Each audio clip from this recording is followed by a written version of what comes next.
Hello guys, আসসালামু আলাইকুম। আশা করি আপনারা সবাই ভালো আছেন। এটা হলো আমাদের ছাদ। তো এই ছাদে আমি বিভিন্ন ধরনের সবজি চাষ করি। এখন মূলত কিছু নাই, তো কী হচ্ছে, আস্তে আস্তে আমি এই ছাদটাকে সবুজ গাছপালা দিয়ে ভরে দেব। তো এখন যেই সকল গাছগুলো আছে সেগুলো গাছ আপনাকে দেখাচ্ছি। এই যে একটা ফুল গাছ, পরে এটা কি গাছ এটা জানি না, এটা মাইল হয়েছে। আর এটা হলো বন্ধুকে বাসার থেকে লয়েছি। আর এই যে ছোট ছোট গাছগুলা দেখতে পাচ্ছেন আপনারা, এই যে এনে আরও বিভিন্ন ধরনের গাছ আছে। এই যে একটা পেঁপে গাছ, এটা পেঁপে এখনও অনেকা, এই বছর লাগাইছি, এটা আগামী বছরে পেঁপে দিব।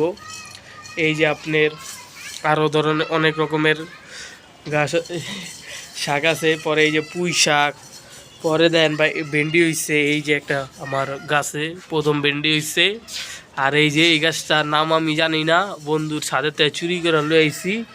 পরে আম গাছ আছে, লাউ গাছ আছে, অনেক ধরনের আছে।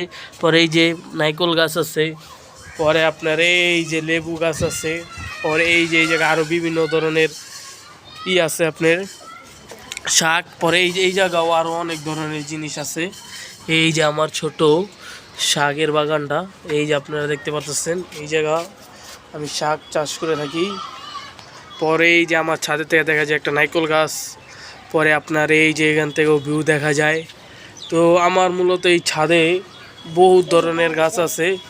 তো আমি আস্তে আস্তে সব ধরনের গাছই এই ছাদে লাগাবো ইনশাল্লাহ। সবাই দোয়া করবেন, আপনাদের দোয়ায় আল্লাহর রহমতে এই ছাদটা পুরাই ভরা দিমু গাছ দেয়া, ঠিক আছে। এই যে একটা দুন্দুল, এই যে দেন দুন্দুল দুন্দুল, এই যে এটা বড় হইতাছে, এই যে আরও আছে। পরে এই যে আরও আছে, হইব আস্তে আস্তে সব হয়ে যাবো গা। এই যে বাগানের মালিক মিস্টার আলামিন খান, ঠিক আছে। তো ভিডিওটা কেমন লাগলো, বেশি লং করতে চাই না, আপনারা বলে দিবেন কমেন্টে। আর এদিক থেকে তো আশেপাশের সব কিছু দেখা যাচ্ছে, এই যে দেখেন আমাদের এলাকার ভিউ, ঠিক আছে। হ্যালো গাইস, এই ভিউটা অনেক অসাম দেখাচ্ছে। তো আপনারা তো দেখতেই পাচ্ছেন, এখান থেকে ভালো পরিমাণে অক্সিজেন পাওয়া যায়, ঠিক আছে। আল্লাহ হাফেজ, আজকের ব্লগটা এই তুরেই, ঠিক আছে।